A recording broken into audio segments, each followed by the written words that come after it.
Hello guys, कैसे हैं आप लोग। आज हम लोग डिस्कस करेंगे डब्ल्यूपीएस के बारे में। वेल्डिंग प्रोसीजर स्पेसिफिकेशन, डब्ल्यूपीएस कैसे बनाते हैं।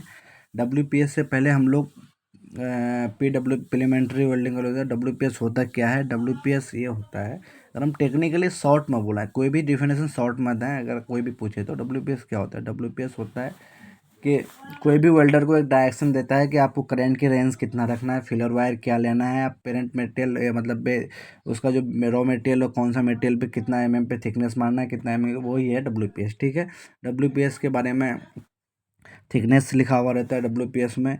पेरेंट मटेरियल आप कितना यूज़ कर रहे हैं, कौन सा पोजीशन के लिए कर रहे हैं, फिलर वायर क्या लेना है, करंट क्या लेना है, डब्ल्यूपीएस में ये रहता है। और डब्ल्यूपीएस बेसिकली हम लोग एक इंजीनियर्स को बनाना पड़ता है कोई भी मटेरियल पे वेल्डिंग करने से पहले, कोई भी जॉब पे वेल्डिंग करने से पहले। ठीक है साथियों, तो हम लोग उसी के बारे में डिस्कस करेंगे।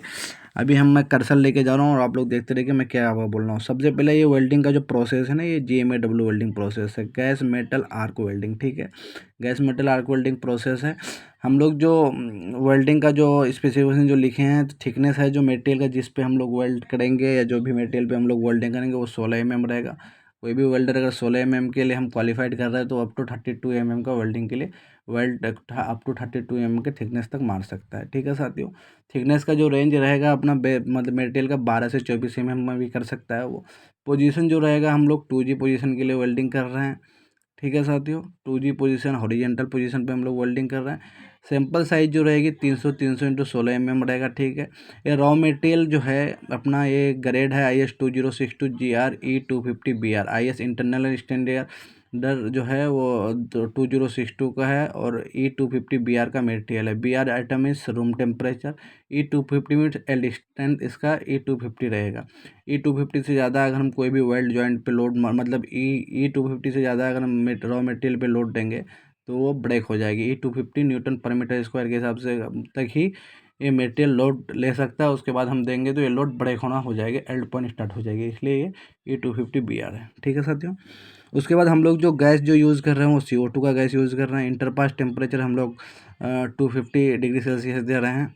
और ये वेल्डिंग पोजीशन जो है अपना हॉरिजेंटल है। हम लोग जो फिलर जो मटेरियल जो यूज़ कर रहे हैं, filler material specification AWS American welding specification जो है ये 5.18 का यूज़ कर रहे हैं। इलेक्ट्रोड का जो डाया है ये 1.2 mm है। ठीक है साथियों, और type of wire electrode solid electrode होगा, हॉलो नहीं होगा, सॉलिड मतलब पूरा भरा हुआ रहेगा।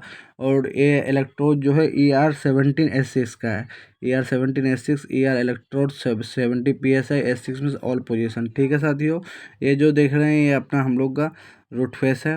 मतलब ये रूट गैप है 1 से 2 mm जो हम लोग मेंटेन करेंगे, और ये रूट फेस है 1.8 से 2 mm हम लोग मेंटेन करेंगे। और ये बट वेल्ड का जो एंगल जो बन रहा है 37.5 से 45 डिग्री का एंगल हम लोग मेंटेन करें। ठीक है साथियों, ऐसे हम लोग डब्ल्यूपीएस को रिव्यू करते हैं और डब्ल्यूपीएस बनाते हैं। डब्ल्यूपीएस को रिव्यू सबसे पहले एक इंजीनियर को डब्ल्यूपीएस बनाना पड़ता है कि आप किस मटेरियल पे जॉब को मतलब किस मटेरियल पे वेल्ड करोगे, किसके अकॉर्डिंग करोगे, क्या फिलर वायर लोगे, करंट क्या लोगे। आप लोगों को मैं करंट का भी रेंज दिखा लेता हूँ, करंट क्या क्या रहता है। ठीक है साथियों, आप लोग मैंने देखिए आप लोग को ये करंट दिख रहा होगा यहाँ। एक्चुअली देखिए, रूट के लिए जो हम लोग इलेक्ट्रोड से हमें ER17S6 का ही फिलअप वायर डाया इतना ही रहेगा। एम्पियर करंट का जो रेंज रहेगा 1.5 से 210, 1.5 से 210 ये वोल्टेज रेंज ये रहेगा। ट्रेवल स्पीड पर मिनट जो रहेगा हाईएस्ट 125 मैक्सिमम रहेगा, और मिनिमम 105 तक हम लोग को मेंटेन करना है। और तभी कोई वेल्डर हम लोग का वेल्ड करेगा, और इसके लिए तभी कोई जॉब हम लोग का एक्यूरेट और बिल्कुल सही बनेगा। क्योंकि हम लोग गवर्नमेंट प्रोजेक्ट जितना भी आप रेलवे का आइटम्स देख लो, या फिर जितना भी स्ट्रक्चर्स देख लो, ये फ्लाईओवर पे लग रहा है, रोड पे ये सब प्राइवेट के अंदर है, सब चीज़ प्राइवेट के अंदर है।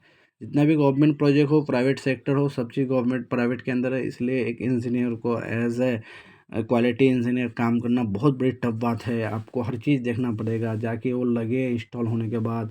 ऐसा ना हो कि आपने जो जैसे तैसे वेल्डिंग करके दे दिया, भेज दिया मटेरियल, और जाके 2 महीना बाद ब्रेक हो जाए। उसमें हेवी लोडेड वैकेंसी चल रही है गाड़ी की, तो सब चीज़ देख दाख करके, एटमोसफियर देख करके, रूम टेम्परेचर क्या है मटेरियल का, उसके बाद सब चीज़ सब तब काम होता है। और धीरे धीरे फिर मैं आप लोगों को, अभी मैं डब्ल्यूपीएस के बारे में बताया, आगे मैं पीक्यूआर के बारे में बताऊंगा, डब्ल्यूक्यूटी के बारे में बताऊंगा कैसे होता है। ठीक है साथियों, थैंक यू। आप लोग मुझे फॉलो कर दो, सपोर्ट कर दो प्लीज़।